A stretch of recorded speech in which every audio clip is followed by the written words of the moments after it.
نحمده ونستعينه ونؤمن به ونتوكل عليه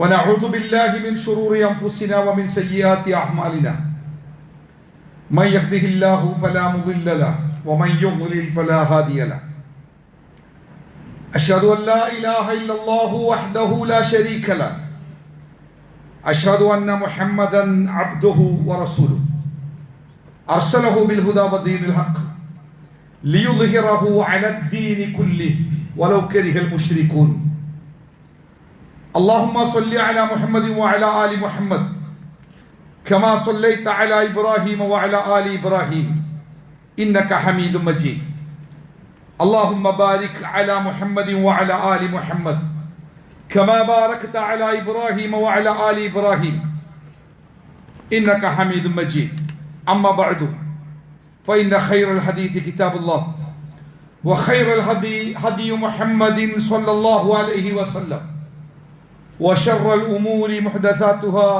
وكل بدعة ضلالة وكل ضلالة في النار يا أيها الذين آمنوا اتقوا الله حق تقاته ولا تموتن إلا وأنتم مسلمون أعوذ بالله من الشيطان الرجيم بسم الله الرحمن الرحيم إن عدة الشهور عند الله 12 شهرا في كتاب الله يوم خلق السماوات والأرض منها 4 حرم ذلك الدين القيم ബഹുമാന്യരായ സത്യവിശ്വാസികളെ വിശ്വാസിനികളെ സർവശക്തനായ അള്ളാഹുവിൻ്റെ നിയമങ്ങളും നിർദ്ദേശങ്ങളും വിധികളും വിലക്കുകളും ജീവിതത്തിൻ്റെ എല്ലാ സമയങ്ങളിലും സന്ദർഭങ്ങളിലും കൃത്യമായി കാത്തു സൂക്ഷിക്കണം എന്ന് ഓർമ്മപ്പെടുത്തുകയാണ്. അള്ളാഹു സുബ്ഹാനഹു വ തആല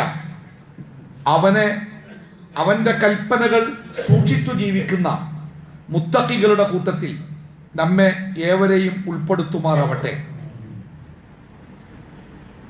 ഒരു മുസ്ലിം അവൻ്റെ ജീവിതത്തിലെ കർമ്മങ്ങൾക്ക് വേണ്ടി ഉപയോഗിക്കുന്ന കാലഗണനാ സമ്പ്രദായം അഥവാ ഇസ്ലാമിക കലണ്ടർ പ്രകാരം, ഹിജ്റ കലണ്ടർ പ്രകാരം ഒരു പുതിയ കലണ്ടർ തുടങ്ങുകയാണ്.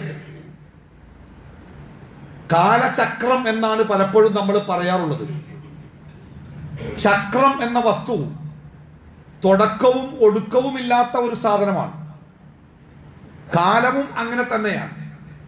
അവസാനത്തെ ദിവസം ഇന്നതാണ്, ആദ്യത്തെ ദിവസം ഇന്നതാണ് എന്നൊന്നും പറയാൻ കഴിയാത്ത വിധം അത് ഒന്നിൽ നിന്ന് മറ്റൊന്നിലേക്ക് തുടർച്ചയായിട്ട് അങ്ങനെ സഞ്ചരിച്ചു കൊണ്ടേയിരിക്കും. അതുകൊണ്ട് തന്നെ പുതുവർഷം തുടങ്ങിയ പ്രയോഗങ്ങളൊന്നും ഒരു മുസ്ലിമിൻ്റെ വിശ്വാസത്തിലോ ജീവിതത്തിലോ നമുക്ക് കാണാൻ സാധ്യമല്ല. പക്ഷെ ഒരു കലണ്ടർ ഉപയോഗിക്കുമ്പോൾ ആ കലണ്ടറിന് ഒരു തുടക്കമുണ്ടാകും, ഒരു ഒടുക്കവും ഉണ്ടാകും. 12 മാസങ്ങൾ അല്ലാഹു സുബ്ഹാനഹു വ തആല വിശുദ്ധ ഖുർആനിൽ നമ്മളെ പഠിപ്പിച്ചത് ഇന്ന ഇദ്ദത്ത ശുഹൂരി ഇൻദല്ലാഹി 12 ശഹ്റ ഫി കിതാബില്ലാഹി യൗമ ഖലഖസ് സമാവാതി വൽ അർദ്. ആകാശഭൂമികൾ സൃഷ്ടിക്കപ്പെട്ട കാലം മുതൽ തന്നെ മാസങ്ങളുടെ എണ്ണം ഒരു വർഷത്തിൽ 12 എന്നത് അല്ലാഹു തആല നിജപ്പെടുത്തിയതാണ്. ആ 12 മാസങ്ങളാണ് ഈ കാലഗണനാ സമ്പ്രദായത്തിൻ്റെ അടിസ്ഥാനം. സ്വാഭാവികമായിട്ടും അതിൽ 1ാമത്തെ മാസമുണ്ടാകും, 12ാമത്തെ മാസമുണ്ടാകും, വീണ്ടും അതങ്ങനെ തുടർന്നുകൊണ്ടേയിരിക്കും. ഈ 12 മാസങ്ങളുടെ കൂട്ടത്തിൽ 1ാമത്തെ മാസമായി എണ്ണുന്നത് മുഹറം എന്ന മാസത്തെയാണ്. മുഹറം അതാണ് ഹിജ്റ കലണ്ടറിലെ 1ാമത്തെ മാസമായി എണ്ണാറുള്ളത്. വർഷം 1448 അതാണ് ഇപ്പോൾ പുതിയ നമ്മൾ കണക്ക് കൂട്ടുന്ന ഹിജ്റ വർഷത്തിന്റെ കണക്ക്. 1ാമത്തെ മാസം മുഹറം. അല്ലാഹു തആല 12 മാസങ്ങളെ പരിചയപ്പെടുത്തിയ ശേഷം നമ്മളോട് പറഞ്ഞത് മിൻഹ അർബഅത്തുൻ ഹുറും, ഈ 12 മാസങ്ങളിൽ 4 മാസങ്ങൾ പ്രത്യേകം സവിശേഷമാക്കപ്പെട്ട മാസമാണ്. അർബഅത്തുൻ ഹുറും, അതിൽ 4 പ്രത്യേകമായ പരിശുദ്ധമാക്കപ്പെട്ട, പ്രത്യേകമായി ശ്രേഷ്ഠമാക്കപ്പെട്ട മാസങ്ങളാണ്. നബി സല്ലല്ലാഹു അലൈഹി വസല്ലമ പറയുന്നുണ്ട്, അസ്സമാനു ഖദിസ്തദാറക ഹൈഅതിഹി യൗമ ഖലഖല്ലാഹു അസ്സമാവാതി വൽ അർദ്. അല്ലാഹു ആകാശഭൂമികൾ സൃഷ്ടിച്ച കാലം മുതൽ തന്നെ ഈ രാവും പകലും ദിവസങ്ങളൊക്കെ ഇതേ രൂപത്തിൽ തന്നെ കറങ്ങിക്കൊണ്ടിരിക്കണേ. അതിന് വലിയ മാറ്റമൊന്നുമില്ല. പണ്ടൊക്കെ ഒരു ദിവസത്തിന് ഭയങ്കര ദൈർഘ്യമായിരുന്നു, ഇപ്പൊ ദിവസത്തിന്റെ ദൈർഘ്യമൊക്കെ കുറഞ്ഞു വന്നു. അതൊക്കെ നമ്മുടെ മനസ്സിന്റെ തോന്നലുകളാണ്. അത് അള്ളാഹു സൃഷ്ടിച്ച കാലം മുതൽ സൂര്യചന്ദ്രന്മാരുടെ, ഭൂമിയുടെ, ഗോളങ്ങളുടെ ആ ചക്രം, അതിൻ്റെ കറക്കം ഒരു സെക്കൻഡ് പോലും പിഴക്കാതെ കൃത്യമായി കറങ്ങുന്നത് കൊണ്ട് തന്നെ അത് അങ്ങനെ തന്നെ തുടർന്നു പോകുന്നുണ്ട്. ഇസ്ന അസ്സനത ഇസ്ന അശറ ഷഹ്റ, ഒരു വർഷം എന്ന് പറഞ്ഞാൽ അത് 12 മാസമാണ്. മിൻഹ അർബഅത്തുൻ ഹുറും, അതിൽ 4 മാസങ്ങൾ പവിത്രമാക്കപ്പെട്ട മാസങ്ങളാണ്. സലാസത്തുൻ മുതവാലിയാത്ത്, ആ 4 മാസങ്ങൾ ഏതൊക്കെയാണ്?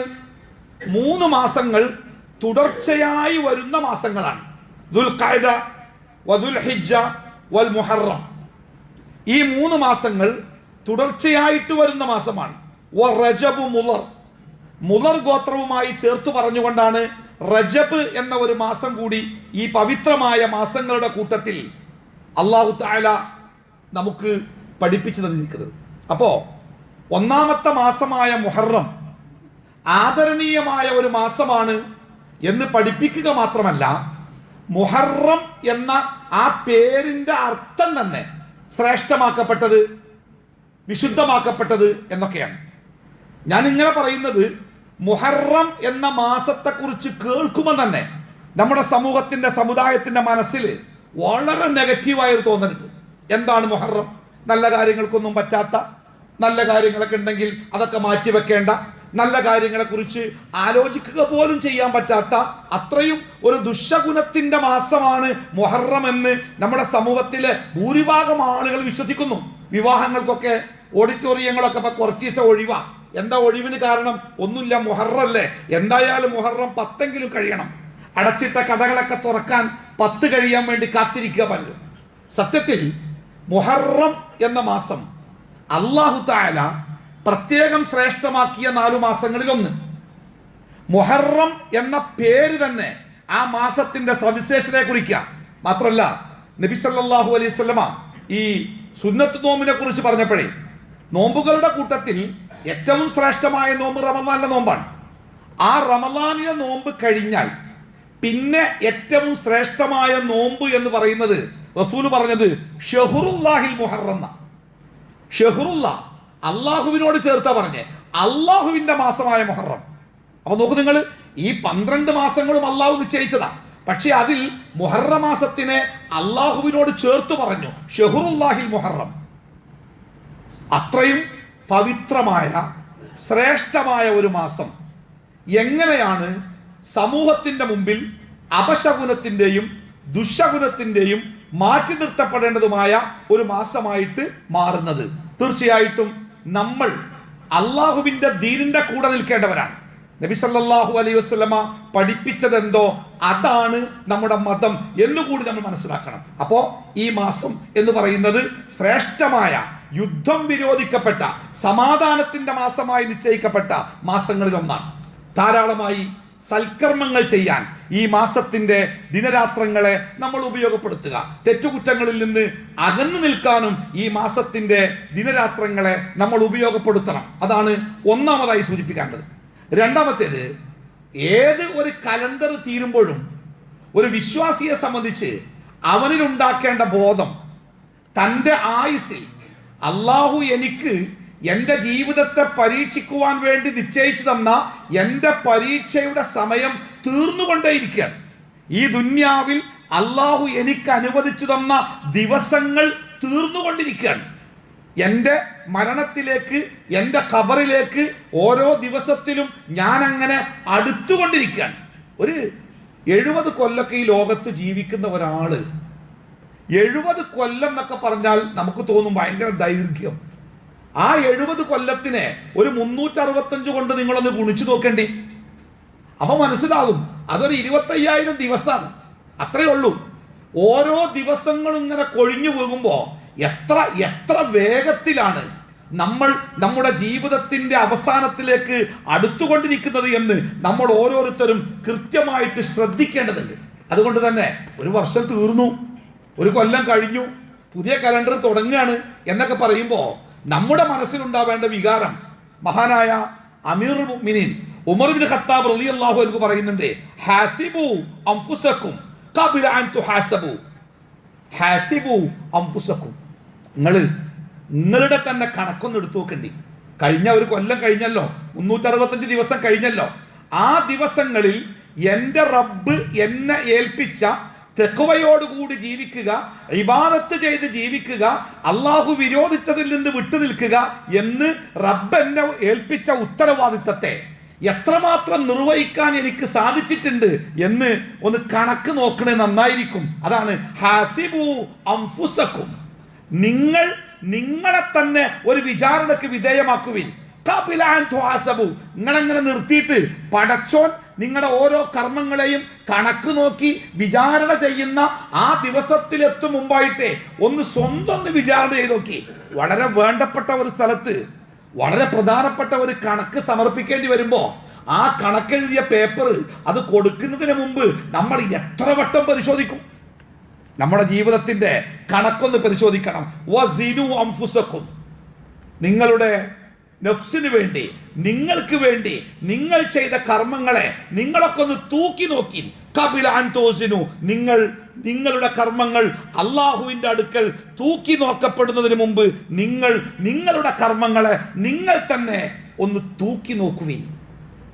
ഇതിൻ്റെയൊക്കെ സമയ എങ്ങനെ ഉണ്ടായിരുന്നു? ഇപ്പൊ കഴിഞ്ഞൊരു വർഷം എന്തൊക്കെയായിരുന്നു എൻ്റെ കർമ്മങ്ങളിൽ, എൻ്റെ ജീവിതത്തിൽ, എൻ്റെ പ്രവർത്തനങ്ങളിൽ, എൻ്റെ വിശ്വാസാചാരങ്ങളിലൊക്കെ എത്രമാത്രം അള്ളാഹുവിനോട് ചേർന്ന് നിൽക്കാൻ എനിക്കായിട്ടുണ്ട്. പൈശാചികമായ പ്രേരണകൾ എത്രമേൽ എന്നെ സ്വാധീനിച്ചിട്ടുണ്ട്. ഈ സമയത്ത് റബ്ബിങ്കലേക്ക് വിളിക്കപ്പെട്ടാൽ എന്തായിരിക്കും എൻ്റെ അവസ്ഥ? ചുറ്റുഭാഗത്തൊക്കെ നമ്മൾ കേൾക്കുന്ന മരണത്തിൻ്റെ വാർത്തകൾ ശ്രദ്ധിക്കുക. നമ്മളെക്കാൾ പ്രായം കുറഞ്ഞവരാ, നമ്മളെക്കാൾ ആരോഗ്യം ഉണ്ടായിരുന്നവരാ, നമ്മളെക്കാൾ സാമ്പത്തിക ശേഷി ഉണ്ടായിരുന്നവരാ, നമ്മളത്രയൊന്നും രോഗങ്ങളില്ലാത്തവരാ. പക്ഷെ പോയില്ലേ, അള്ളാഹു അവർക്ക് നിശ്ചയിച്ചു കൊടുത്ത ആ തീയതിയിലേക്ക് എത്തിയപ്പോൾ അത് അങ്ങനെ തന്നെ അവസാനിച്ചു. ഒരാൾക്കും ഒന്നും ചെയ്യാൻ പറ്റിയില്ല. നമ്മുടെ തീയതി എവിടെ അവസാനിക്കുമെന്ന് നമുക്കറിയാത്തത് കൊണ്ടേ പ്രവാചകൻ സ്വല്ലല്ലാഹു അലൈഹി വസല്ലമ പറഞ്ഞു, ലാ തസൂലു ഖദമ അബ്ദിൻ ഹത്താ യുസ്അല അൻ ഉംരിഹി ഫീമാ അഫ്നാഹു. നാളെ പടച്ച റബ്ബിന്റെ മുമ്പ് ചെല്ലുമ്പോൾ അള്ളാഹുവിൻ്റെ മുമ്പിൽ ഒരു മനുഷ്യനും ഒരടി പോലും മുന്നോട്ട് വെക്കാൻ പറ്റൂല. ഈ ഒരു ചോദ്യം അവന് കേൾക്കാതെ എന്താണ് ആ ചോദ്യം എന്നറിയോ? അൻ ഉംരിഹി ഫീമാ അഫ്നാഹു, അവൻ്റെ വയസ്സിനെ, അവൻ്റെ ആയുസ്സിനെ അവൻ എങ്ങനെയാണ് ചെലവഴിച്ചത്. അതേപോലെ വഅൻ ഇൽമിഹി ഫീമാ ഫഅല ഫീ, അവൻ്റെ അറിവ്, ആ അറിവ് കൊണ്ട് അവൻ എന്തൊക്കെ ചെയ്തു. വഅൻ മാലിഹി മിനൈന ഇക്തസബഹു വഫീമാ അൻഫഖഹു, അവൻ്റെ സ്വത്ത് എങ്ങനെ സമ്പാദിച്ചു, എവിടുന്ന് സമ്പാദിച്ചു, അതെങ്ങനെ ചെലവാക്കി. ഈ കാര്യങ്ങളെപ്പറ്റി ഒന്നും ചോദിക്കാതെ അള്ളാൻ്റെ അടുത്ത് ഒരു സെക്കൻഡ് ഒരടി മുന്നോട്ട് പോകാൻ പറ്റൂല. അപ്പൊ ആ ദിവസത്തിലേക്ക് എത്തും മുമ്പ് തീർച്ചയായിട്ടും നമ്മളൊക്കെ നമ്മുടെ ജീവിതത്തിന്റെ നല്ല ഒരു കണക്കെടുപ്പ് നടത്തേണ്ട ഒരു സമയം. നമുക്കൊരു കുഴപ്പമില്ല, പട്ടിണിയില്ല, വലിയ പ്രാരാബ്ധങ്ങളില്ല, രോഗത്തിന്റെ വലിയ ബുദ്ധിമുട്ടുകളില്ല, വലിയ ഭയപ്പെടുത്തുന്ന സംഭവങ്ങളോ ഭയപ്പെടുത്തുന്ന വസ്തുക്കളോ ഇല്ല. നമ്മുടെ ജീവിതം തിരകളൊടുങ്ങിയ കടലിലൂടെ ശാന്തമായി സഞ്ചരിക്കുന്ന ഒരു കപ്പൽ പോലെ ഇങ്ങനെ പോവുകയാണ്. ഇതിങ്ങനെ ആയിക്കോളണമെന്നില്ല. എപ്പോഴും പ്രയാസത്തിന്റെ, ബുദ്ധിമുട്ടിന്റെ, തിരക്ക് പിടിച്ച ജീവിതത്തിന്റെ, വേദന നിറഞ്ഞ ജീവിതത്തിന്റെ, അസ്വസ്ഥമായ ജീവിതത്തിന്റെ, ഭയപ്പെടുത്തുന്ന ജീവിതത്തിന്റെ നാളുകൾ നമ്മുടെ ജീവിതത്തിലേക്ക് വന്നേക്കാം.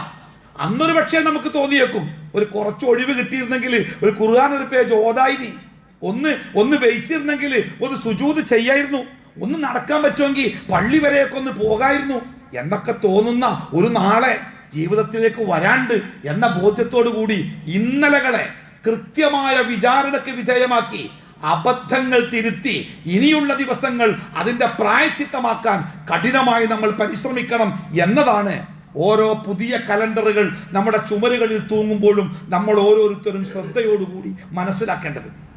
മൂന്നാമത്തേത്, മുഹറം എന്ന ഈ മാസം ഒരു മുസ്ലിമിന്റെ വിശ്വാസവും അവന്റെ ആദർശവും ശക്തിപ്പെടുത്തി ജീവിച്ചാൽ അള്ളാഹുവിന്റെ അടുക്കൽ എന്തുമാത്രം സഹായങ്ങൾ അവനെ തേടി വരുമെന്ന് അള്ളാഹു താല പഠിപ്പിക്കുന്ന വളരെ മനോഹരമായ ഒരു മാസം കൂടിയാണ് ഈ മുഹറം. നോക്കൂ, റസൂലുള്ളാഹി സ്വല്ലല്ലാഹു അലൈഹി വസല്ലമ നമുക്ക് പഠിപ്പിച്ചു തരുന്നുണ്ട്. മുഹറം മാസം ഒരു മുസ്ലിമിന്റെ വിശ്വാസത്തെ ഉണർത്തുന്ന ഒട്ടനവധി സംഭവങ്ങൾക്ക് സാക്ഷിയായ ഒരു മാസമാണ് അല്ലേ? മുഹറത്തെ പറ്റി പറയുമ്പോൾ നമ്മുടെ മനസ്സിലേക്ക് ഓർമ്മ വരിക മൂസാ നബി അലൈഹി സ്വലാത്തു വസ്സലാമിന്റെ ചരിത്രമാണ്. നബി സല്ലല്ലാഹു അലൈഹി വസല്ലമ മദീനയിലേക്ക് ചെല്ലുമ്പോൾ മദീനയിലെ ആളുകൾ ഈ മുഹറം 10 നോമ്പ് നോൽക്കുന്നത് പ്രവാചകൻ കാണുന്നുണ്ട്. അപ്പൊ പ്രവാചകൻ അവരോട് ചോദിക്കുന്നുണ്ട്, എന്തുകൊണ്ടാണ് നിങ്ങൾ ഇന്ന് നോമ്പ് നോൽക്കുന്നത്?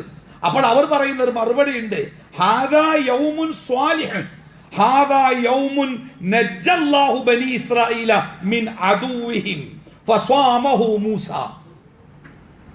ഈ ദിവസം എന്ന് പറയുന്നത് ബനൂ ഇസ്രായേല്യരെ അല്ലാഹു സുബ്ഹാനഹു തആല അവരുടെ ശത്രുവായ ഫിർഔനിന്റെ അതിക്രമത്തിൽ നിന്ന് രക്ഷപ്പെടുത്തിയ ആ ദിവസമാകുന്നു ഈ ദിവസം. അന്നു മുതൽ മൂസാ നബി അലൈഹി സ്വലാത്തു വസ്സലാം ഈ ദിവസം നോമ്പ് നോറ്റു. നമുക്ക് വലിയ ഒരു പാഠമുള്ള ജനതയാണ് കേട്ടോ ഈ ഇസ്രായേൽ ജനത. വിശുദ്ധ ഖുർആനിൽ ബനൂ ഇസ്രായേല്യരെ പറ്റി പറഞ്ഞതുപോലെ അത്രയും മറ്റൊരു സമൂഹത്തെ പറ്റിയും പറഞ്ഞിട്ടില്ല. മൂസാ നബി അലൈഹി സ്വലാത്തു വസ്സലാമിനെ പറ്റി പറഞ്ഞതുപോലെ മറ്റൊരു പ്രവാചകനെ കുറിച്ചും ഖുർആനിൽ അല്ലാഹു ആവർത്തിച്ച് പറഞ്ഞിട്ടില്ല. എന്തിനാ?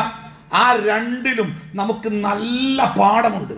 ബനൂ ഇസ്രായേല്യർ എന്ന ജനത, അല്ലെങ്കിൽ ഇസ്രായേൽ മക്കൾ എന്നറിയപ്പെടുന്ന ജനത, അവർ കടന്നു വന്ന വഴികൾ, അള്ളാഹുവിൻ്റെ അനുഗ്രഹങ്ങൾ ഏറ്റവും കൂടുതൽ കിട്ടിയ ഒരു ജനത, അള്ളാഹുവിൻ്റെ പ്രവാചകന്മാർ ഏറ്റവും കൂടുതൽ കടന്നു വന്ന ഒരു ജനത. ഇതൊക്കെയാണെങ്കിലും നെറികേടും വേണ്ടാത്തരങ്ങളും വൃത്തികേടുകളും ജീവിതത്തിന്റെ ഭാഗമായി പലപ്പോഴും അധപ്പതനത്തിലേക്ക് വീണുപോയ ഒരു ജനതയായിട്ട് ബനൂ ഇസ്രായേല്യരെ അള്ളാഹു നമുക്ക് ഖുർആനിലൂടെ പരിചയപ്പെടുത്തുന്നുണ്ട്. ആ ജനതയുടെ ഉയർച്ച താഴ്ചകൾ പരിശോധിക്കുമ്പോൾ നമുക്ക് ബോധ്യപ്പെടുന്ന സംഗതി എന്താ? ഒരു സമൂഹത്തിന് അല്ലാഹു തആല ഈ ഭൂമിയിൽ സുരക്ഷിതത്വവും അതേപോലെ തന്നെ സ്വാധീനവും നൽകുന്നത് ആ സമൂഹം വിശ്വാസത്തിലും ആദർശത്തിലും മികച്ചു നിൽക്കുമ്പോഴാണ്. അതേ സമൂഹം അള്ളാഹുവിൻ്റെ കൽപ്പനകൾ ലംഘിച്ച് താന്തോന്നികളായി ജീവിക്കുന്ന ഒരു കാലത്ത് അവർ ലോകത്തിലെ ഏറ്റവും പരാധീനത നിറഞ്ഞ ഏറ്റവും പ്രയാസകരമായ ജനതയായി മാറുമെന്നും ബനൂ ഇസ്രായേലിന്റെ ചരിത്രത്തിലൂടെ അള്ളാഹു നമ്മളെ പഠിപ്പിക്കുന്നുണ്ട്. നമുക്കത് വലിയ പാടാ. അള്ളാഹു തആല ഖുർആനിൽ പറയുന്നുണ്ട്, വലാ തഹിനു വലാ തഹ്സനു, നിങ്ങൾ സങ്കടപ്പെടണ്ട, നിങ്ങൾ വേവലാതിപ്പെടണ്ട, നിങ്ങൾ ദുഃഖിക്കണ്ട. പ്രയാസങ്ങൾക്കും ബുദ്ധിമുട്ടുകളും നിറഞ്ഞ ഒരു സമയത്താ അല്ലാഹു പറയുന്നത്. നിങ്ങൾ ബുദ്ധിമുട്ടണ്ട, പ്രയാസപ്പെടണ്ട, ഭയപ്പെടണ്ട, സങ്കടപ്പെടണ്ട. നിങ്ങൾക്ക് മേൽ മറ്റുള്ളവർ അടിച്ചേൽപ്പിക്കുന്ന ഭയാനകമായ അവസ്ഥകളിൽ നിങ്ങൾ ഭയചകിതരാവേണ്ട. അൻതുമുൽ അഅലൗന, അൻതുമുൽ അഅലൗന, നിങ്ങൾ തന്നെയായിരിക്കും ഈ ഭൂമിയിൽ ഏറ്റവും ഉന്നതരായ ആളുകൾ. ഇൻ കുന്തും മുഅ്മിനീൻ, നിങ്ങൾക്ക് ഈമാൻ ഉണ്ടെങ്കിൽ, നിങ്ങൾക്ക് ഈമാൻ ഉണ്ടെങ്കിൽ, അടിയുറച്ച തൗഹീദ് ഉണ്ടെങ്കിൽ, നിങ്ങൾ കൃത്യമായ വിശ്വാസികളാണെങ്കിൽ ഈ ഭൂമിയിലെ ഉന്നതർ നിങ്ങൾ തന്നെയായിരിക്കും എന്ന് അല്ലാഹു തആല പറയുന്നുണ്ട്. നിങ്ങൾ ചരിത്രം പരിശോധിക്കൂ, മുസ്ലിം സമുദായത്തിന്റെ ഔന്നിത്യത്തിന്റെ കാലഘട്ടങ്ങൾ പരിശോധിക്കൂ. ആ കാലഘട്ടങ്ങൾ അത്രയും അവർ വിശ്വാസത്തിന്റെയും ആദർശത്തിന്റെയും ഉത്തുംഗതയിൽ ജീവിക്കുന്നവരായിരുന്നു. എവിടെയാണോ ആ ആദർശത്തിന്റെ വഴിയിൽ നിന്ന് അവർ വ്യതിചലിച്ചു വരുന്നത്, അന്ന് ആരൊക്കെ കൂടെ ഉണ്ടായിട്ടും എന്തൊക്കെ സൗകര്യങ്ങൾ ഉണ്ടായിട്ടും എത്രയെത്ര അധികാരങ്ങൾ ഉണ്ടായിട്ടും ആ ജനത തകർച്ചയുടെ പതനത്തിന്റെ എല്ലാ കയ്പുനീരും അനുഭവിച്ചിട്ടുണ്ട്. ഏറ്റവും ചെറിയ ഒരു ഉദാഹരണമാണല്ലോ ബദർ യുദ്ധം. നമുക്കറിയാലോ, ഏകദേശം 300 ചില്ലാന മുസ്ലിങ്ങൾ 1000-ഓളം വരുന്ന ശത്രുക്കളോട് പൊരുതി അത്ഭുതകരമായ വിജയം നേടിയ ബദറിന്റെ കഥ നമ്മളെ വിസ്മയിപ്പിക്കുന്ന കഥയാണ്. അതേ ബദറിൽ പങ്കെടുത്ത 200-ഓളം ബദരീങ്ങൾ എന്ന് പറഞ്ഞാൽ ബദർ യുദ്ധത്തിൽ പങ്കെടുത്ത മുസ്ലിങ്ങൾക്ക് ബദരീങ്ങൾ എന്ന് പറയാം. ആ ബദർ യുദ്ധത്തിൽ പങ്കെടുത്ത 200-ലേറെ ബദരീങ്ങൾ പങ്കെടുത്ത യുദ്ധമാണ് ബദർ യുദ്ധം കഴിഞ്ഞ് കേവലം ഒരു കൊല്ലത്തിന്റെ ഉള്ളിൽ നടക്കുന്ന രണ്ടാമത്തെ യുദ്ധം ഉഹദ് യുദ്ധം. ആ ഉഹദ് യുദ്ധത്തിന് ചരിത്രം പഠിച്ചു നോക്കൂ. ആ ഉഹദ് യുദ്ധത്തിൽ മുസ്ലിങ്ങൾക്ക് വേദനയുടെ, നഷ്ടത്തിന്റെ, കഷ്ടപ്പാടിന്റെ വലിയ പരാജയം രുചിക്കേണ്ടി വന്നു, സങ്കടപ്പെടേണ്ടി വന്നു, കരയേണ്ടി വന്നു, വലിയ നഷ്ടങ്ങൾ ഉണ്ടായി. എന്തേ കാരണം? ബദർ യുദ്ധത്തിൽ മുസ്ലിങ്ങളെ അള്ളാഹു സഹായിച്ചു. വലഖദ് നസറകുമുല്ലാഹു ബിബദ്രി, ബദറിൽ അള്ളാഹു നിങ്ങളെ സഹായിച്ചിട്ടുണ്ട്, മലക്കുകൾ ഇറങ്ങി വരെ മുസ്ലിങ്ങളുടെ വിജയത്തിന് കാരണമായിട്ടുണ്ട് എന്നൊക്കെ പഠിപ്പിക്കുമ്പോഴും ഉഹദിൽ വലിയൊരു പാടുണ്ട്. റസൂലുള്ളാഹി സ്വല്ലല്ലാഹു അലൈഹി വസല്ലമയുടെ ഒരൊറ്റ കൽപ്പന ആ സമൂഹം ലംഘിച്ചതിന്റെ ഫലമാണ് ആ ഉഹദിലെ കണ്ണീരിന്റെയും വേദനയുടെയും കയ്പുനീര്, അല്ലേ? അപ്പോ നമ്മുടെയൊക്കെ ജീവിതത്തിൽ എന്താ ഈ സമൂഹത്തിന്റെ ഉയർച്ചക്കുള്ള കാരണം? അത് രാഷ്ട്രീയമോ അല്ലെങ്കിൽ വിദ്യാഭ്യാസമോ ഭൗതികമായ കാരണങ്ങൾക്കപ്പുറം ആദർശത്തിന്റെ തെളിമയാണ്, ആദർശത്തിന്റെ വ്യക്തതയാണ്. ആദർശം കൃത്യമാണോ, ഏതൊരു പ്രതിസന്ധിയിലും നിങ്ങൾ മുകളിൽ നിൽക്കും എന്ന റബ്ബ് പറഞ്ഞേ. മൂസാ നബിയുടെയും ബനു ഇസ്രായേലിയുടെയും കഥ അങ്ങനെ തന്നെയാണ്. എല്ലാ അധികാരങ്ങളും എല്ലാ ശക്തിയുമുള്ള ഒരു രാജാവും പരിവാരങ്ങളും ഒരധികാരങ്ങളുമില്ലാത്ത അടിമകളെപ്പോലെ ജീവിക്കുന്ന ഒരു ജനതയും ആ ജനതയെ രക്ഷപ്പെടുത്താൻ വേണ്ടി അധികാരത്തിന്റെയും കയ്യൂക്കിന്റെയും പര്യായമായ ഫിറഔനെയും കൂട്ടരെയും അള്ളാഹു ഇല്ലാതാക്കി. ഈ അശരണരായ ജനതക്ക് അള്ളാഹു തആല താങ്ങാവുന്ന ആ വലിയ കാഴ്ചക്ക് സാക്ഷിയാണ് ഈ മുഹറം. അതുകൊണ്ട് ഒരു മുഹറം നമ്മളോട് പറയുന്നത് ആദർശത്തിന്റെ ശക്തി വേറെ ഒന്നുമല്ല. നമുക്ക് വേറെ എന്തുണ്ടായിട്ടും കാര്യമില്ല. പൈസ, താങ്കൾ, വലിയ തറവാട്, ഇഷ്ടം പോലെ സ്വാധീനം, ഇഷ്ടം പോലെ മക്കള്, ഇഷ്ടം പോലെ എന്തുണ്ടായിട്ടും കാര്യമില്ല, എവിടെ എത്തൂല. നമ്മുടെ ഉയർച്ചയുടെ, വളർച്ചയുടെ കോവണി എന്ന് പറയുന്നത് വിശ്വാസമാണ്, ആദർശമാണ്, ഇസ്ലാമാണ്. അതിൽ ഉറച്ചു നിൽക്കുന്നുണ്ടോ, ഏത് പ്രതിസന്ധിയിലും അത് താങ്ങായിരിക്കും, തണലായിരിക്കും. മുഹറം നമ്മളെ പഠിപ്പിക്കുന്ന പ്രധാനപ്പെട്ട ഒരു സംഗതി അതുകൂടി തന്നെയാണ്. നമ്മുടെ വിശ്വാസം കൃത്യമായിരിക്കണം. അത് എപ്പോഴും അല്ലാഹു തആല പഠിപ്പിച്ച ആ കൃത്യമായ ആദർശത്തിലായിരിക്കണം നമ്മുടെ ജീവിതം. അങ്ങനെയാണെങ്കിലല്ലേ അള്ളാഹു നമ്മളെ സംരക്ഷിക്കേണ്ടതുള്ളൂ. ഈ ലോകത്തെല്ലാ മനുഷ്യന്മാരും അള്ളാഹിന്റെ അടിമകളല്ലേ? ഈ ലോകത്തിലെ 800 കോടി മനുഷ്യന്മാരും ആദം നബിയുടെ മക്കളല്ലേ? അവരൊക്കെ അള്ളാഹ് ഉണ്ടാക്കിയതല്ലേ? അവരൊക്കെ അള്ളാഹിന്റെ അടിമകളല്ലേ? അക്കൂട്ടത്തിൽ അള്ളാഹുവിന്റെ സംരക്ഷണം ഉണ്ടാകുന്നത് അള്ളാഹുവിനുള്ള യഥാർത്ഥമായ വിശ്വാസവും ആദർശവും കൈമുതലാക്കിയവർക്ക് മാത്രം. അത് കൈവിട്ടാ പിന്നെ എല്ലാവരും ഈ ഭൂമിയിൽ ഒരുപോലെയല്ലേ? അപ്പോ നമ്മുടെ ജീവിതത്തിന്റെ വിശുദ്ധി കാത്തു സൂക്ഷിക്കാൻ എത്ര നമ്മൾ ശ്രമിക്കുന്നുവോ അത്രയും നമ്മുടെ ജീവിതം തീർച്ചയായിട്ടും അള്ളാഹുവിന്റെ അടുക്കൽ ഇഷ്ടപ്പെട്ട ജീവിതമായിരിക്കും എന്നുകൂടി നമ്മൾ ഓർമ്മിക്കണം. അത് നമ്മളെ പഠിപ്പിക്കുന്നുണ്ട് ഈ മുഹറം. ഇനി ഞാൻ നേരത്തെ ആദ്യം പറഞ്ഞു വെച്ച മുഹറം മാസത്തിന്റെ അതിനെ നഹ്സിന്റെ മാസമാക്കിയവർ ആരാണ്? ഷിയാ വിശ്വാസം ഏറ്റവും അപകടകരമായ ഒരു വിശ്വാസമാണ്. ഇസ്ലാമിന്റെ യഥാർത്ഥമായ ലാ ഇലാഹ ഇല്ലല്ലാഹ് മുഹമ്മദുർ റസൂലുള്ളാഹിൽ നിന്ന് ഒരു മുസ്ലിമിനെ അടർത്തിയെടുത്ത് അതിന്റെ വിപരീതമായ ദിശയിലേക്ക് കൊണ്ടുപോകുന്ന അപകടകരമായ ആദർശമാണ് ഷിയാ വിശ്വാസം. ആ ഷിയാ വിശ്വാസവും ആദർശവും പല രൂപത്തിലും പല കോലത്തിലും മുസ്ലിം സമുദായത്തിലേക്ക് കട്ടുകടത്തിയിട്ടുണ്ട്. പലപ്പോഴും പല കാരണങ്ങളിലൂടെ നമ്മുടെ നാട്ടിൽ കാണുന്ന ഖബറാരാധനകളും അതേപോലെ മരണവുമായി ബന്ധപ്പെട്ട് 3, 15, 19, 90, 40 ഇത്തരം ഒരുപാട് ആഘോഷങ്ങളുണ്ടല്ലോ. അതൊക്കെയും അതേപോലെ ജന്മദിന ചരമദിനാഘോഷങ്ങൾ, ഇതൊക്കെ ഷിയാ വിശ്വാസത്തിൽ നിന്ന് കടന്നു വന്നതാ ഈ സമൂഹത്തിലേക്ക്. അവരറിയാതെ അതിൻ്റെ ആളുകളായതാ പല രൂപത്തിൽ. അപ്പോ അത്തരമൊരു വിശ്വാസത്തിന്റെ ഭാഗമാണ് മുഹറവുമായി ബന്ധപ്പെട്ട ഈ ഒരു വിശ്വാസം. ഷിയാക്കൾ അവരുടെ മനസ്സിലെ ഒരു വലിയ സ്ഥാനത്ത് സന്ദർശിക്കുന്ന അല്ലെങ്കിൽ അവർ സ്ഥാപിക്കുന്ന വ്യക്തിയാണ് റസൂലുള്ളാഹി സ്വല്ലല്ലാഹു അലൈഹി വസല്ലമയുടെ പ്രിയപ്പെട്ട പൗത്രൻ ഹുസൈൻ റളിയല്ലാഹു അൻഹു. അവർ അദ്ദേഹത്തിന്റെ പേര് ദുരുപയോഗം ചെയ്യുന്നുണ്ട്. ആ ഹുസൈൻ റളിയല്ലാഹു അൻഹു കൊല്ലപ്പെട്ടത് കർബല, ഏറെ പരിചിതമായ പാട്ടും പറഞ്ഞും കഥാപ്രസംഗവുമായിട്ട് നാട്ടിലേറെ പരിചിതമായ കഥയാണ് കർബല. ആ കർബലയിലാണ് മുഹറം മാസത്തിലാണ് ഹുസൈൻ റളിയല്ലാഹു അൻഹു കൊല്ലപ്പെട്ടത്.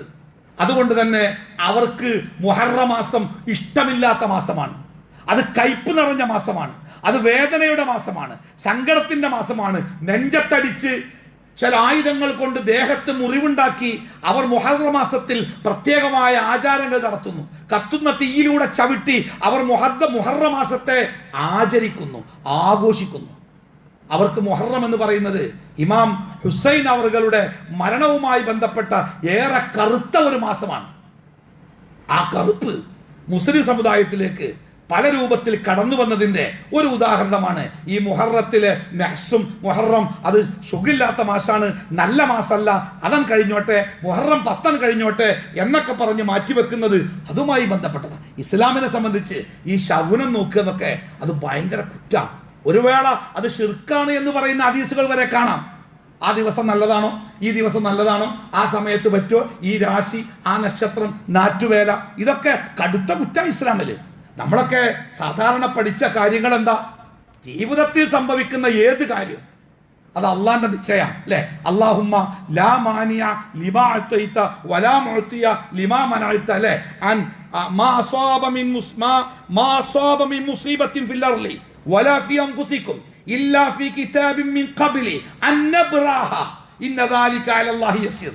നിങ്ങളുടെ ശരീരത്തിലോ നിങ്ങളുടെ ചുറ്റുപാടിലോ എന്ത് സംഭവിക്കുന്നുണ്ടോ അതൊക്കെ പടച്ചോൻ നേരത്തെ നിശ്ചയിച്ചു വെച്ച കാര്യങ്ങളാണ്. അത് നേരത്തെ രേഖപ്പെടുത്തുക എന്നുള്ളത് അള്ളാഹിനെ സംബന്ധിച്ച് ഒരു പ്രയാസകരമായ കാര്യമേ അല്ല എന്ന് അല്ലാഹു തആല നമ്മളെ ബോധ്യപ്പെടുത്തുന്നുണ്ട്. അൻ അബീ ഹുറൈറ റളിയല്ലാഹു അൻഹു അൻ നബി സ്വല്ലല്ലാഹു അലൈഹി വസല്ലം, പ്രവാചകൻ ഈ വിഷയത്തിൽ നമുക്ക് മുന്നറിയിപ്പ് നൽകുന്ന ശകുനം നോക്കരുത്, അതുമായി ബന്ധപ്പെട്ട കാര്യങ്ങൾ ചെയ്യരുത്, അതൊക്കെ ശിർക്കാണ് എന്ന് പഠിപ്പിക്കുന്ന ഒട്ടനേകം പ്രവാചക വചനങ്ങളും നമുക്ക് കാണാം. അതുകൊണ്ട് നമുക്ക് ഇന്ന മാസം ശരിയല്ല, ഇന്ന ദിവസം ശരിയല്ല, ഇന്ന സമയം ശരിയല്ല, ഇത്തരം വിശ്വാസങ്ങളൊന്നും ഒരു വിശ്വാസിയുടെ ജീവിതത്തിൽ ഉണ്ടാവാൻ പാടില്ല. മാത്രമല്ല മുഹറം എന്ന് പറയുന്നത് അത് നമ്മളെ സംബന്ധിച്ച് ഒരു അല്ലാഹു തആല ശ്രേഷ്ഠമാക്കിയ ആദരണീയമായ ഒരു മാസമാണ് എന്നുള്ളത് കൊണ്ട് തന്നെ ആ മാസത്തെ മനസ്സുകൊണ്ട് ബഹുമാനിക്കാനും ആരാധനകൾ ദീർഘമായി ചെയ്യുവാനും ആ മാസത്തിൽ നമുക്ക് സാധിക്കേണ്ടതുണ്ട്. മുഹറം മാസത്തിൽ പ്രത്യേകമായിട്ട് നമ്മൾ ചെയ്യേണ്ടത് മുഹറം മാസത്തിലെ നോമ്പ് തന്നെയാണ്. ഇസ്ലാമില് റമദാൻ മാസത്തിലെ നോമ്പ് നിർബന്ധമാക്കുന്നതിന് മുമ്പ് മുഹറം 10 നോമ്പ് നിർബന്ധമായിരുന്നു. റമദാനിലെ നോമ്പ് നിർബന്ധമാക്കിയപ്പോൾ നബി സല്ലല്ലാഹു അലൈഹി വസല്ലം ആയിഷ റളിയല്ലാഹു അൻഹ പറയാണ്, ഫലമ്മാ ഫുരിള റമദാൻ, റമദാനിലെ നോമ്പ് നിർബന്ധമാക്കിയപ്പോൾ തറക യൗമ ആശുറ. ആശുറ എന്ന് പറഞ്ഞാൽ മുഹറം 10 പറയുന്ന പേരാണ് ആശുറ. ആ ദിവസത്തിലെ നോമ്പ് പ്രവാചകൻ നിർബന്ധിതാവസ്ഥയിൽ നിന്ന് ഒഴിവാക്കി. എന്നിട്ട് റസൂൽ പറഞ്ഞു, ഫമൻ ശാഅ സ്വമഹു വമൻ ശാഅ തറകഹു. ഇഷ്ടമുള്ളവർക്ക് നോൽക്കാം, നോൽക്കാതിരിക്കാം, നിർബന്ധമല്ല എന്ന് പറയും. പക്ഷേ റസൂലുള്ളാഹി സ്വല്ലല്ലാഹു അലൈഹി വസല്ലമ പറഞ്ഞു, റമദാനിലെ നോമ്പ് കഴിഞ്ഞാൽ പിന്നെ ഏറ്റവും ശ്രേഷ്ഠമായ നോമ്പ് മുഹറത്തിലെ നോമ്പാണ്. ആശൂറ മുഹറം 10 നോമ്പാണ്. പ്രവാചകന്റെ ജീവിതത്തിന്റെ അവസാന കാലഘട്ടത്തിൽ പ്രവാചകൻ ഒരു വാക്കുകൂടി പറഞ്ഞു, അടുത്ത വർഷം ഇൻഷാ അല്ലാഹ് ഞാൻ ജീവിച്ചിരിപ്പുണ്ടെങ്കിൽ ഞാൻ അടുത്ത വർഷം മുഹറം 9, അതിന് താസുആ എന്നാ പറയാ. തിസ്ആ എന്ന് പറഞ്ഞാൽ 9 അല്ലേ, താസുആ മുഹറം 9, ഞാൻ 9 കൂടി നോൽക്കും. പക്ഷേ ആ വർഷം മുഹറം മാസത്തിൽ പ്രവാചകൻ ഉണ്ടായിരുന്നില്ല എന്ന് സ്വഹാബത്ത് ആ ഹദീസിന്റെ അവസാനത്തിൽ നമ്മളെ ബോധ്യപ്പെടുത്തുന്നുണ്ട്. അപ്പോൾ മുഹറം 10 എന്തായിരുന്നാലും നോൽക്കുക. സാധിക്കുന്ന ആളുകൾ മുഹറം 9 കൂടി അതിൻ്റെ കൂടെ നോൽക്കാൻ വേണ്ടി ശ്രമിക്കുക. ഇൻഷാ അല്ലാഹ് വരുന്ന വ്യാഴം വെള്ളി ദിവസങ്ങളിലായിരിക്കും മുഹറം 9ഉം 10ഉം എന്ന് അറിയിക്കപ്പെട്ടിട്ടുണ്ട്. അപ്പോൾ ആ കാര്യങ്ങൾ നമ്മുടെ ശ്രദ്ധയിലുണ്ടാവണം. ഈ നഹ്സിൻ്റെയും അതേപോലെ വിശ്വാസങ്ങൾക്കെതിരെ സമൂഹത്തെ ബോധവൽക്കരിക്കാൻ നമ്മൾ ഓരോരുത്തരും ബാധ്യസ്ഥരാവണം എന്നുകൂടി ഓർമ്മപ്പെടുത്തുന്നു. അള്ളാഹു നമ്മളെ എല്ലാവരെയും അനുഗ്രഹിക്കുമാറാവട്ടെ.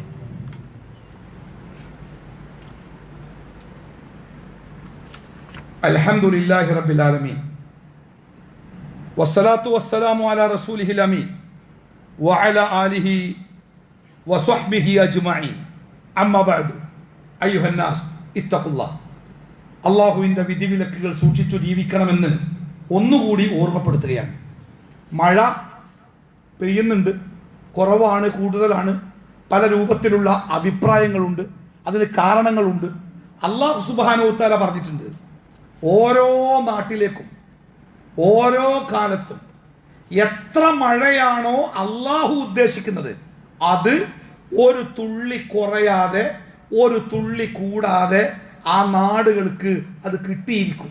അത് അല്ലാഹു തആല നമുക്ക് നൽകുന്ന അവൻ്റെ പ്രവാചകൻ്റെ നാവിലൂടെ നമുക്ക് പഠിപ്പിക്കുന്ന ഒരു പാഠമാണ്. അതുകൊണ്ട് ഇക്കൊല്ലം മഴ കുറവാണ്, ഇക്കൊല്ലം മഴ കൂടുതലാണ്, കൂടുതലും കുറവുമല്ല, അള്ളാഹുവിൻ്റെ നിശ്ചയങ്ങളാണ്. ഇത്ര ഇത്ര ഇത്ര മഴ എന്നത് ഒരനുഗ്രഹമാണെന്ന് നമ്മളെല്ലാവരും ഒരു മാസം മുമ്പ് വരെ പറഞ്ഞിരുന്നു. എല്ലാവരും മഴ എന്ന് പറഞ്ഞാൽ അതൊരു അനുഗ്രഹം. ആ മഴയ്ക്ക് വേണ്ടി നമ്മൾ പ്രാർത്ഥിച്ച് അങ്ങനെ മഴ പെയ്തപ്പോഴോ, ഒന്നാമത്തെ മഴ പെയ്തപ്പോൾ നമ്മുടെ നാട്ടിലെ ഒരു മുഖ്യധാരാ മാധ്യമത്തിൻ്റെ തലക്കെട്ട് അറിയാം, ദുരിതപ്പെയ്ത്തു തുടങ്ങി. എന്താ വെച്ചാൽ മഴ പെയ്തപ്പോൾ ഏതോ അങ്ങാടിയിൽ വെള്ളം കെട്ടി നിന്ന് വണ്ടിയൊക്കെ ബ്ലോക്ക് ആയിക്കണം. അതിൻ്റെ കുറ്റാൾക്കാരങ്ങൾ മഴക്ക്. മഴ എന്നത് അള്ളാഹുവിൻ്റെ അനുഗ്രഹമായിട്ടാണ് പഠിപ്പിച്ചത്. അള്ളാഹു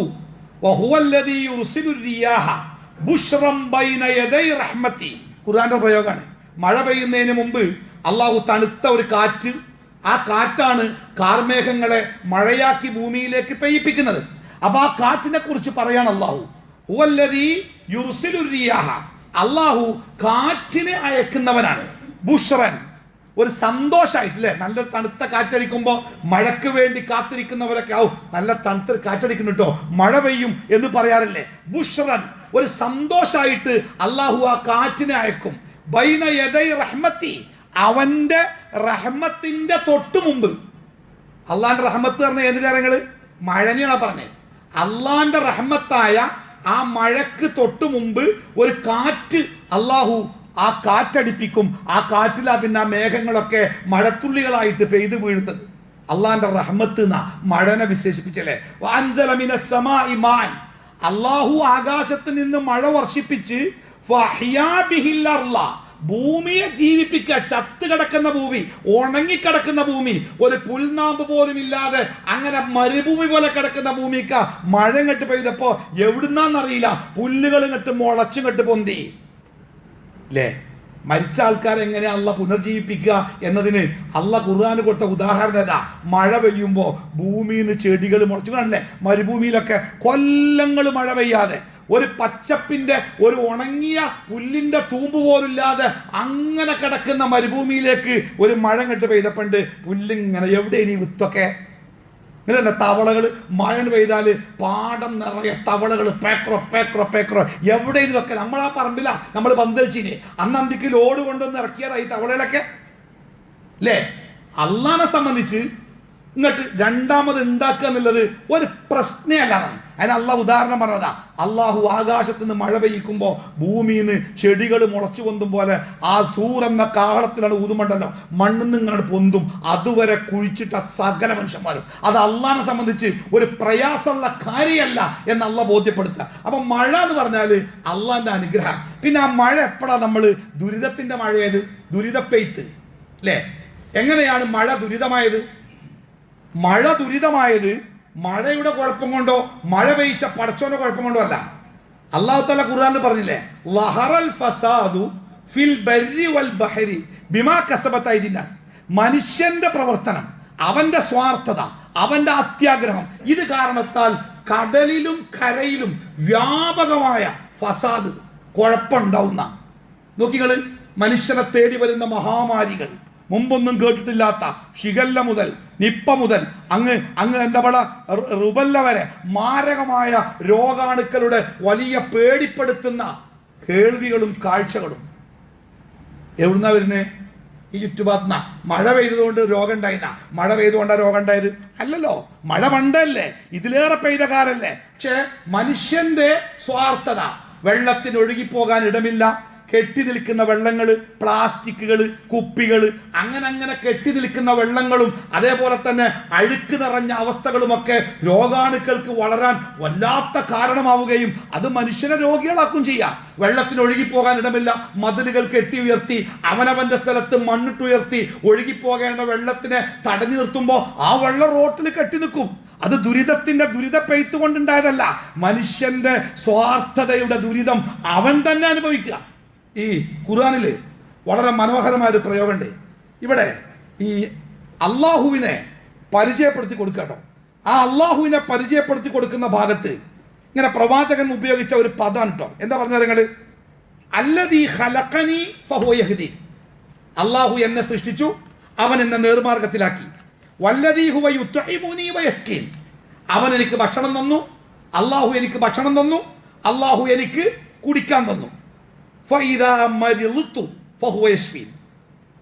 ആ വാക്കിന്റെ അർത്ഥം എന്താ നിങ്ങൾ? ഞാൻ രോഗിയായപ്പോൾ അവൻ എനിക്ക് ശിഫയാക്കി തന്നു. അടുത്ത വാക്കെന്താ അറിയോ? വല്ലദീ യുമീതുനി സുമ്മ യുഹ്യീൻ. ഒന്നുമില്ലാത്ത അവസ്ഥ എനിക്കുണ്ടായിരുന്നു, പിന്നെ അവൻ എനിക്ക് ജീവൻ നൽകി. ഒക്കെ അള്ളാഹു നൽകി, അള്ളാഹു നൽകി, അള്ളാഹു നൽകി എന്ന് പറയുന്നിടത്ത് രോഗത്തെ പറ്റി പറഞ്ഞിടത്തെ ഫൈദാ മരിളുതു, ഞാൻ രോഗിയായപ്പോൾ ഫഹുവ യശ്ഫീൻ, അവൻ എനിക്ക് ശിഫയാക്കി തന്നു. ബാക്കിയുള്ളതൊക്കെ അള്ളാഹു എന്നെ ജീവിപ്പിച്ചു, അള്ളാഹ് എന്നെ ഉണ്ടാക്കി, അള്ളാഹ് എനിക്ക് ഭക്ഷണം തന്നു, അള്ളാഹ് എനിക്ക് കുടിക്കാൻ തന്നു, അള്ളാഹ് എനിക്ക് നേർമാർഗം കാണിച്ചു തന്നു എന്നിങ്ങനെ പറഞ്ഞപ്പോൾ, രോഗത്തിൻ്റെ കാര്യം പറഞ്ഞപ്പോൾ, അള്ളാഹ് എന്നെ രോഗിയാക്കിയപ്പോൾ അള്ളാഹ് എനിക്ക് ശിഫ നൽകി എന്നല്ല അള്ളാഹ് പ്രയോഗിച്ചത്.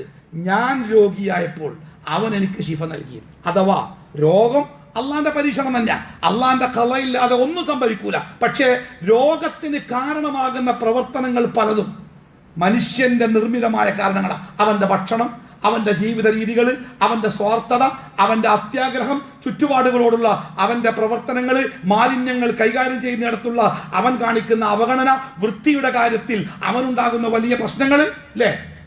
അത്തൊഹൂറു ഷത്രുൽ ഈമാൻ, അത്തൊഹൂറു ഷത്രുൽ ഈമാൻ. തൊഹൂറ് പറഞ്ഞ വൃത്തിന, ഷത്രു പറഞ്ഞ എന്താ നിങ്ങൾ? ഒരു ആപ്പിളോ അല്ലെങ്കിൽ ഒരു ഓറഞ്ചോ ഒക്കെ നമ്മൾ പകുതിയായിട്ട് കൈകൊണ്ട് ഇങ്ങോട്ട് പൊളിച്ചെടുത്താലേ അതിലൊരു പൊളിക്ക് പറയുന്ന പേരാ ഷത്രു. അത്തൊഹൂറു ഷത്രുൽ ഈമാൻ എന്ന അർത്ഥം എന്താ? തൊഹൂർ എന്ന് പറഞ്ഞാലേ ഈമാന്റെ ഒരു പകുതിയാണ്. എന്താ ഈ തൊഹൂർ? വെള്ളക്കുപ്പായിട്ട് ഇസ്ത്രിട്ട് നടക്കല അല്ല, അവന്റെ ജീവിതം, അവന്റെ അള്ളാഹ് ഖുർആനിൽ ഒന്നാമത് ഇറങ്ങിയത് ഇഖ്റ ബിസ്മിയാണല്ലോ. രണ്ടാമത് ഇറങ്ങിയ ആയത്ത് യാ അയ്യുഹൽ മുസമ്മിൽ എന്നാരംഭിക്കുന്ന ആയത്തില് വസിയാബക ഫതഹിർ, നീ നിന്റെ വസ്ത്രങ്ങൾ, അവിടെ സിയാബ് എന്ന വാക്കിന് വസ്ത്രം എന്നാണ് നേർക്കുനേർ അർത്ഥം, ഹൃദയം എന്ന അർത്ഥം കൊടുത്ത ആൾക്കാരും രണ്ടായിരുന്നാലും അത് നീ വൃത്തിയാക്കി വെക്കണം. അള്ളാന്റെ കൽപ്പന, വസ്ത്രം വൃത്തിയാക്കണം, ശരീരം വൃത്തിയാക്കണം. പല്ലൊക്കെ എത്ര വട്ടാ തേക്കേണ്ടവങ്ങൾ എല്ലാ നിലക്കും മറ്റുള്ളവർക്ക് ബുദ്ധിമുട്ടുണ്ടാക്കുന്ന, അലോസരപ്പെടുത്തുന്ന ഒന്നും ഉണ്ടാവാൻ പാടില്ല. വൃത്തിയായിരിക്കണം, വെടിപ്പായിരിക്കണം എല്ലാ കാര്യം. വീട്ടിൽ അവൻ വെള്ളം കുടിക്കുന്ന വെള്ളപാത്രങ്ങൾ മൂടി വെക്കാതെ കിടന്നുറങ്ങരുത്. പ്രവാചകന്റെ കൽപ്പന എല്ലാ രംഗത്തും. പ്രവാചകൻ വീട്ടിൽ കയറി വന്നാലേ ആദ്യം പല്ല് തേക്കുന്ന. എന്തിനാപ്പ്? വൃത്തിയായിരിക്കാനാണ്. ഉറങ്ങാൻ പോകുമ്പോൾ, ഉറങ്ങി എണീറ്റ് വരുമ്പോൾ അല്ലേ? സാധാരണ ഈ നിപ്പ വൈറസൊക്കെ ഉള്ള കാലത്ത്, കോവിഡിൻ്റെ ഒക്കെ കാലത്ത് കയ്യും മുഖമൊക്കെ ഇടക്കിടക്ക് കഴുകിക്കൊണ്ടിരിക്കണമെന്നാ. ഇസ്ലാമിൽ ഒരു നിപ്പല്ലെങ്കിലും എത്ര വട്ടം നമ്മൾ കയ്യും മുഖം കഴുകണം അല്ലേ? വൃത്തിയുടെ കാര്യത്തിൽ അത്ര അല്ലാഹു തആല ഖുർആനിൽ പറയണേ, അന്നല്ലാഹ യുഹിബ്ബുത് തവ്വാബീന വയുഹിബ്ബുൽ മുതതഹിരീൻ. എന്താർത്ഥം? ഇന്നല്ലാഹ, തീർച്ചയായും അല്ലാഹു, യുഹിബ്ബു, അവൻ ഇഷ്ടമാണ്, അത്തൗവാബീന, തൗബ ചെയ്യുന്നവരെ, അതായത് തെറ്റുകൾ പൊറുക്കണമെന്ന് റബ്ബിനോട് പശ്ചാത്തപിക്കുന്ന തൗബ ചെയ്യുന്നവരെ അള്ളാഹ്ക്ക് ഇഷ്ടമാണ്. പിന്നെ ആരാ ഇഷ്ടം? വയുഹിബ്ബുൽ മുതതഹിരീൻ, വൃത്തിയുള്ള ആൾക്കാരെ അള്ളാഹ്ക്ക് ഇഷ്ടമാണ്. നല്ല വസ്ത്രം, ശരീരം വൃത്തിയാവുക, ചുറ്റുപാടുമില്ലേ നഖം വെട്ടുക, ശരീരത്തിലെ മലിനമായ രോമങ്ങൾ നീക്കം ചെയ്യുക, ഇതൊക്കെ ഒരു ഇത്ര ദിവസത്തിന്റെ ഉള്ളിൽ ഒരു മുസ്ലിം ചെയ്തിരിക്കണമെന്നത് മതപരമായ ഒരു ബാധ്യതയായി പഠിപ്പിക്കപ്പെട്ട മതമാണ് നമ്മുടെ മതം. മറ്റുള്ളവർക്ക് നമ്മുടെ വീട് വൃത്തിയാവണം, ബാക്കി എന്താ വെച്ചാൽ പ്ലാസ്റ്റിക്കിന്റെ കവർ പുറത്ത് കണ്ട് എറിയും, കാർ നിർത്തുകാണ്ട് പുറത്ത് കണ്ടിടും. മറ്റുള്ളവർക്ക് എന്തായി അത് നമ്മൾ അറിയണ്ടല്ലോ. ഇപ്പം രോഗം എന്ന് പറഞ്ഞാലേ എവിടുന്നും വരാം. ചൈനയിൽ തുടങ്ങിയ ലോകത്താകമാനത്തെ ഇപ്പം വിമാനത്തിൽ വന്നിറങ്ങുമ്പോൾ നമ്മളൊരു സെൽഫ് ഫോം പൂരിപ്പിച്ചു കൊടുക്കണം. ഞാൻ ആഫ്രിക്കയിൽ നിന്ന് വരില്ല, അവിടെ രോഗമുണ്ട്, എബോള, എപ്പോഴാ പറന്നെത്തുകയെന്നറിയില്ല. അങ്ങനെ രോഗങ്ങൾ എവിടെ ഉണ്ടാവാം. അതുകൊണ്ട് എൻ്റെ വീട് വൃത്തിയായാൽ ഞാനും മക്കളും സുരക്ഷിതരായി എന്ന് ഒരാളും വിചാരിക്കണ്ട. എവിടുന്നും വരാം. ഒരു തുമ്പൽ, ഒരു ചുമ എവിടുന്നായാലും അത് എവിടുന്ന കിട്ടുകയെന്നറിയില്ല. അതുകൊണ്ട് എപ്പോഴും നമ്മൾ റസൂൽ പറഞ്ഞില്ലേ, ശാപത്തിന് കാരണമാകുന്ന 2 കാര്യങ്ങളെ നിങ്ങൾ ശ്രദ്ധിക്കണം കേട്ടോ. അപ്പൊ സഹാബത്ത് ചോദിച്ചു, ഏതാണ് 2 കാര്യം? റസൂൽ പറഞ്ഞ്, വഴിയോരങ്ങളിൽ ജനങ്ങൾ നടന്നു പോണ വഴിയിൽ മൂത്രമൊഴിക്കുക, അതേപോലെ തന്നെ ജനങ്ങൾ വിശ്രമിക്കുന്ന ഇടങ്ങളിൽ മൂത്രമൊഴിക്കുക. ഇത് 2ഉം ശാപത്തിന് കാരണമാകുന്ന കാര്യമാണ്. എന്താ അതുകൊണ്ടുള്ളത്? പലപ്പോഴും രോഗങ്ങൾ പകരാനുള്ള ഏറ്റവും പ്രധാനപ്പെട്ട ഒരു മാർഗം മനുഷ്യന്റെ വിസർജ്യങ്ങളാണ്. അത് ഏത് നിലക്കുള്ളതാവാം, അത് രോഗിയാക്കും. അപ്പോൾ ഭരണകൂടങ്ങളൊന്നും പറഞ്ഞിട്ടില്ലെങ്കിൽ പോലും വൃത്തിയുടെയും വെടിപ്പിൻ്റെയും കാര്യത്തിൽ ശരീരം, വീട്, തൻ്റെ ചുറ്റുപാടുകൾ അത് വൃത്തിയാക്കി വെക്കുക എന്നത് ഒരു മുസ്ലിമിൻ്റെ മതപരമായ ബാധ്യതയാണ്.